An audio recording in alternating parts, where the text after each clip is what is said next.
दोस्तों नमस्कार, study portal में आप सबका स्वागत है। दोस्तों आज हम पॉलिटिकल साइंस के बारे में बात करेंगे। डीएसएसबी का पॉलिटिकल साइंस का जो मेल का एग्जाम हुआ था, उसके रिजल्ट की और कट ऑफ की बात आज हम करेंगे। 17/9/2021 को आज ये नोटिस आया है डीएसएसबी का। इसमें कहा गया कि the DSSB vide its advertisement number 4/2004 with closing date 23/2/2020। जो ये फॉर्म यहाँ पर भरे गए थे उसकी बात कर रहा है। और इसमें जो वैकेंसीज आई थी उनके बारे में यहाँ पर बात है। The written examination online mode, जो रिटन एग्जाम हुआ था ऑनलाइन मोड में टायर 1 के लिए, जो 4 जुलाई 2021 को हुआ था। द मार्क्स ऑब्टेन बाई 2462 2462 बच्चों के जो नंबर आए हैं who have duly appeared in the written examination held on 4 July 2021 have been uploaded on the board website.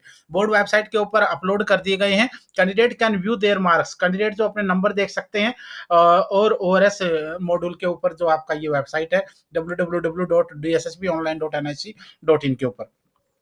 Based on the performance, जो परफॉर्मेंस के आधार पर एग्जामिनेशन के अंदर the candidate who have secured equally and more than qualifying marks in the respective category, जो number उनको मिले हैं अगर वो कट ऑफ मार्क्स के बराबर या उससे ज्यादा है तो उन बच्चों को ई डोजियर अपलोड करना है। सिंपल बात है, ये आप देख लीजिए। अब जनरल कैटेगरी के अंदर 161.15 ये मेरिट गया है।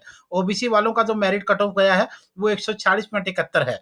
एससी कैटेगरी वालों का 147.57 है। ओबीसी से ज्यादा है एससी की। याद रखना, कुछ बच्चे बार बार कम ज्यादा करते रहते हैं, तो उन लोगों को ध्यान रखना चाहिए कि ओबीसी से ज्यादा है एससी की।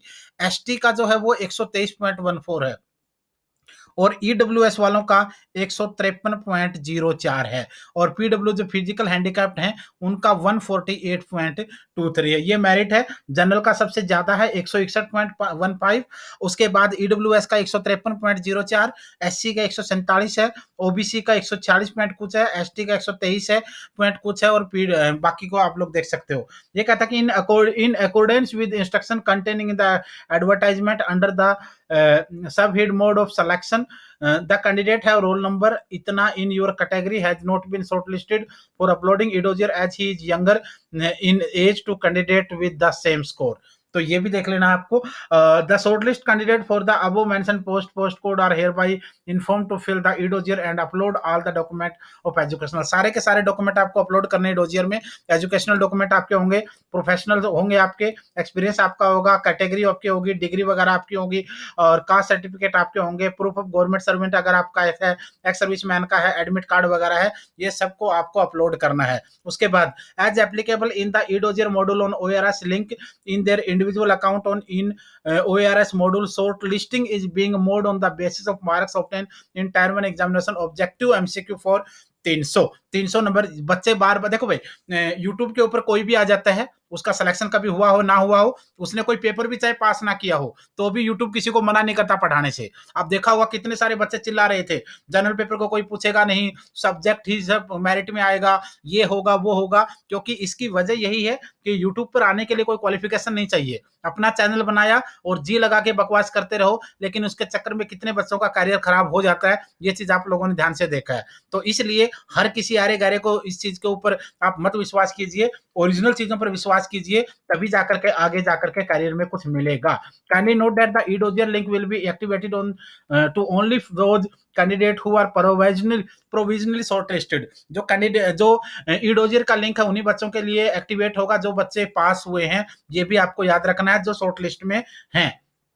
All the candidates who have been shortlisted into for filing in consideration zone of selection must upload all their requisite। आपको अपने जो डॉक्यूमेंट है उनको आपको अपलोड कर देना है, ई डोजियर में दिक्कत ना रहे।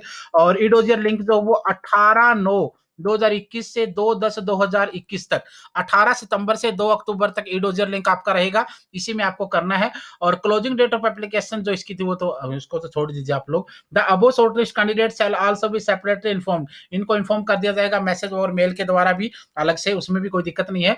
All the candidate who have been shortlisted for uploading e dossier must upload all their requisite, ये इस टाइम के दौरान आपको करना है। और mere asking the candidate for uploading document in e dossier module does not confer upon him her any right to selection. जिन बच्चों को ई-डोजियर अपलोड करना है उनको किसी प्रकार का ये अधिकार नहीं है कि उनका सिलेक्शन हो गया, सिलेक्शन बाद की चीजें हैं, अभी आपको ई-डोजियर को अपलोड करना है, बाकी बहुत सी छानबीन डॉक्यूमेंट्स में होती है। The above shortlisting of candidate for closing calling of e-dossier for the post code 72/20 will be subject to outcome of pending court case if any। तो ये भी आपको थोड़ा-सा इसके अंदर भी टाइम लग सकता है। Well every care has been taken in preparing the list of shortlist candidate. सभी प्रकार की सावधानी की गई है, लेकिन कोई भी दिक्कत होगी तो उसको भी एरर वगैरह होगा तो उसको भी सुलझा लिया जाएगा। और ये आप देख सकते हो, साइन वाइन सब कुछ देख सकते हो। तो ये आपका आज का था। खास करके आपको एक बात चीज़ ध्यान देखनी है, अपना रिज़ल्ट देखना है, और अगर आपके जो मार्क्स हैं, वो अपने कैटेगरी के अकॉर्डिंग है, उससे ज़्यादा हैं, तो फिर आप ईडोज़र अपलोड कर दीजिए, और अगर आपके नहीं हैं, तो फिर आपको सॉरी, नेक्स्ट टाइम के लिए फिर आप तैयारी कर लीजिए, जो भी एग्ज़ाम आपका आगे होने वाला है। और हम लोगों का, जो बच्चे हमारे स्टूडेंट्स हैं, उनमें से काफ़ी का हुआ है, और अभी भी 1-2 दिन के अंदर उन लोगों के मैसेज वगैरह इंस्टाग्राम वगैरह पे डाल दिए जाएँगे। तो ये भी आपको है, अगर आप में से कोई ऐसा स्टूडेंट हमारा है, जो हमारे टच में नहीं है, या फिर जिनका हमारे पास मैसेज नहीं आता, आप बता दीजिए हमें। 8447410108 इस नंबर पर व्हाट्सएप या कॉल पर बात करके आप लोग अपना डिटेल भेज दीजिए, ताकि सारे बच्चों के साथ आपका भी संपर्क हो जाए और पता चले कि सिलेक्शन आपका हो जाएगा। धन्यवाद।